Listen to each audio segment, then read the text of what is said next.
Bowler fast ബോളറാന്ന് പറഞ്ഞ് വന്ന കുട്ടികൾ ഓപ്പണിംഗ് ബാറ്റേഴ്സ് ആയിട്ടുണ്ട്.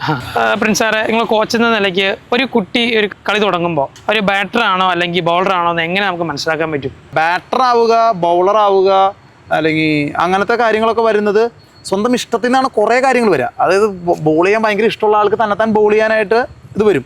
ചില സമയത്ത് ബോളർ ഫാസ്റ്റ് ബോളറാന്ന് പറഞ്ഞ് വന്ന കുട്ടികൾ ഓപ്പണിംഗ് ബാറ്റേഴ്സ് ആയിട്ടുണ്ട്. അതാണ് ഈ ബേസിക് അക്കാഡമികളിൽ ജോയിൻ ചെയ്യിച്ചാലുള്ള ഗുണം. അവിടെ എല്ലാത്തിനും സമയം ഉണ്ടാവും. കാരണം ഈ കുട്ടിക്ക് ബാറ്റ് ചെയ്യാനുള്ള സമയം കൊടുക്കും, കീപ്പ് ചെയ്യാനുള്ള സമയം കൊടുക്കും, ബോൾ ചെയ്യാനുള്ള സമയം കൊടുക്കും, സ്പിന്ന്, ഫാസ്റ്റ് എന്താണോ അതൊക്കെ ചെയ്യിച്ച് നോക്കും. ഇയാളെ കൊണ്ട് എന്ത് പറ്റും എന്നുള്ളത് അനലൈസ് ചെയ്ത് കഴിഞ്ഞിട്ട് മാച്ചിലും കൂടി നമ്മളത് അപ്ലൈ ചെയ്ത് കൊടുക്കും.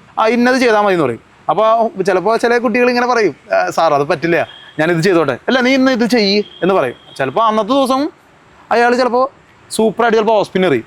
പിന്നെ ആൾക്ക് കോൺഫിഡൻ്റ് ആയി. എന്തിന്? ഓഫ് സ്പിന്നർ ചെയ്യാൻ കോൺഫിഡൻ്റ്. ഇപ്പോൾ ജോബിക്ക് ബാറ്റിംഗ് ആയിരിക്കും, സച്ചിൻ ടെണ്ടുൽക്കർ ആയിരിക്കും ഏറ്റവും ഇഷ്ടം. അതും പറഞ്ഞിട്ട് ജോബിക്ക് നന്നായി ബാറ്റ് ചെയ്യാനുള്ള കപ്പാസിറ്റി ഉണ്ട്. ചിലപ്പോൾ നല്ല സ്പിന്നർ ആവാം, ചിലപ്പോൾ ഫാസ്റ്റ് ബോളർ ആവാം. ഒരു കുട്ടി ഇവിടെ നമ്മുടെ അക്കാഡമിയിൽ ബോളിങ് ചെയ്യും, ബാറ്റിംഗ് ചെയ്യും, കീപ്പിംഗ് ചെയ്യും. എല്ലാം ആ കുട്ടീനെ കൊണ്ട് നമ്മൾ ചെയ്യിച്ചു നോക്കും. സ്ഥിരമായിട്ട് നമ്മൾ ഈ 3 കാര്യങ്ങളും ഈ കുട്ടീനെ കൊണ്ട് ചെയ്യിച്ചുകൊണ്ടേയിരിക്കും.